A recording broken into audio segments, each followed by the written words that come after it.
שלום, כאן מאיה מפריוריטי סופטוור. בסרטון הזה נראה כיצד להקים מוצר חדש במערכת ונראה כמה אפשרויות לתחזוקה שוטפת של המוצר. מתפריט ניהול מלאי מוצרים ניכנס למסך כרטיס פריט. זהו המסך הבסיסי ביותר לטיפול בפריט, ובו גם נקים פריט חדש. נגדיר את מספר הפריט בעמודה מקט ונקבע תיאור למוצר. אפשר לרשום טקסט ארוך יותר למוצר הזה במסך הבין מוצרים טקסט, והוא יופיע בהדפסה של תעודות כאשר מדפיסים בפורמט עם תיאור מוצר מורחב. נוכל לקשר תמונה של המוצר בלחיצה על אייקון התיקייה. תמונה הזאת תופיע למשל בהדפסות של מחירונים בהם כלול הפריט, וגם בהדפסות של תעודות בפורמט שכולל תמונה. נעבור ללשונית פרטים נוספים. את טיפוס המוצר נגדיר P למוצר מיוצר, R למוצר נרכש ו-O למוצרים אחרים. ברירת המחדל בפתיחת מוצר חדש היא R, לא נשנה אותה. יחידת קנייה מחירה ויחידת מפעל מקבלות אוטומטית ערך ברירת מחדל יחידה, אבל אפשר לשנות אותן ידנית ליחידות הרצויות, כל עוד לא יצאנו מהרשומה. ניתן לקבל עזרה מפורטת יותר על כל עמודה בלחיצה על F1. מוצר מסומן אוטומטית כמנוהל מלאי. אם המוצר לא מנוהל מלאי, נסיר את הסימון. למוצרים שמשייכים להם מספר סידורי, סריאלי, נסמן את הדגל מנוהל מספרים סידוריים. אם רוצים לאפשר שינוי של תיאור המוצר בתעודות השונות בהן הוא מופיע, למשל למקטים גנריים שלא מנוהלי מלאי, נסמן את הדגל שינוי תיאור. נעבור ללשונית פרטים כלליים. אם רוצים, אפשר לרשום את התיאור הלועזי של המוצר, שיופיע בהדפסות באנגלית, וברשימות חיפוש לפי שם לועזי.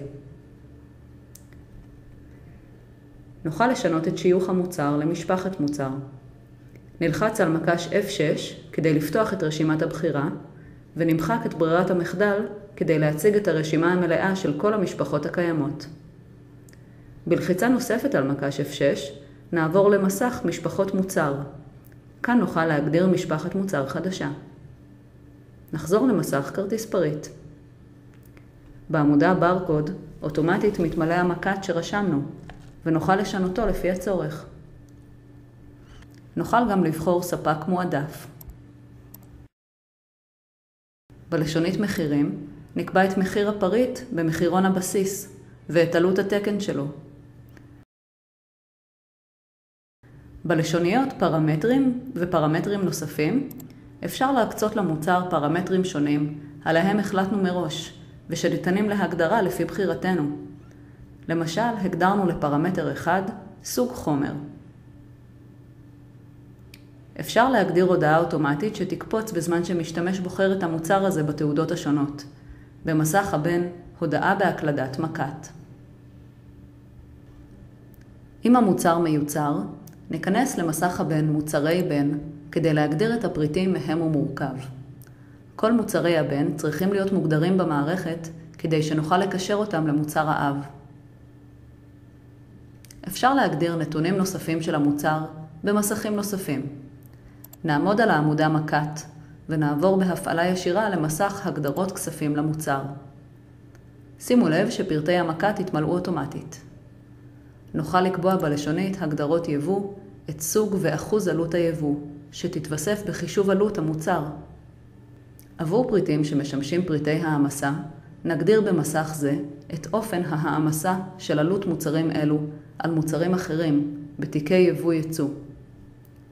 במסך זה אפשר לשנות גם את הקישור של המוצר למשפחת הנהלת חשבונות. מה שיקבע איזה חשבון הכנסות, איזה חשבון הוצאות, או גם מרכזי רווח יחויבו בעת שימוש במקט הזה בתעודות השונות.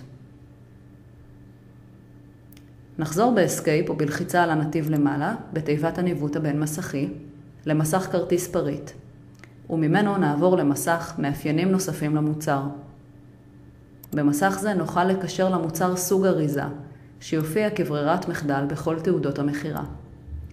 בעמודה סטייה מותרת להזמנה, נוכל לקבוע לגבי תעודות משלוח ותעודות קבלת סחורה את אחוז הסטייה המותרת יחסית לכמות שהוזמנה.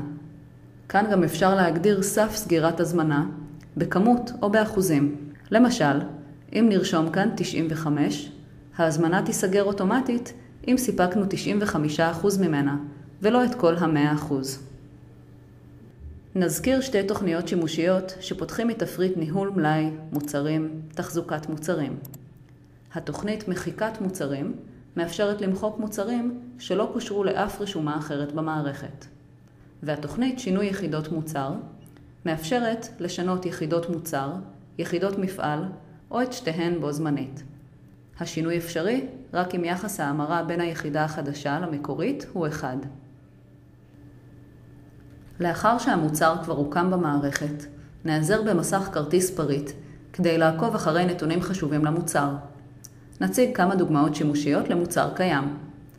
נעבור למצב שאילתה ונשלוף מוצר שהוכן מראש. מסך הבין מלאי למוצר מציג את יתרות המלאי במחסנים השונים. במסך זמינות מוצר ניתן לראות את הצפי למלאי של הפריט, שמתחשב במלאי הנוכחי ובהזמנות הרכש והזמנות הלקוח הפתוחות. אפשר לראות את פירוט התעודות במסך הנכד. מידע על תנועות המלאי האחרונות מוצג במסכי הבין תנועות מלאי אחרונות וכניסות אחרונות למלאי. בעזרת קבוע לוגיסטיקה המיועד לכך, אפשר לקבוע את מספר הימים שיוצגו בהם. בלחיצה בקליק ימני על כותרת המסך, נקבל עזרה מפורטת לגביו. אפשר גם להפיק הרבה סוגי דוחות, מתפריט דוחות מוצרים.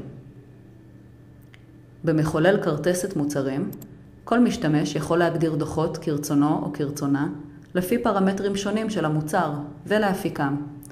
ובתפריט דוחות תנועות מלאי, להפיק דוחות מפורטים או מסכמים. נציג דוח אחד שימושי במיוחד, והוא דוח תנועות ומלאי למחסן. המציג למעשה כרטסת של תנועות המוצר.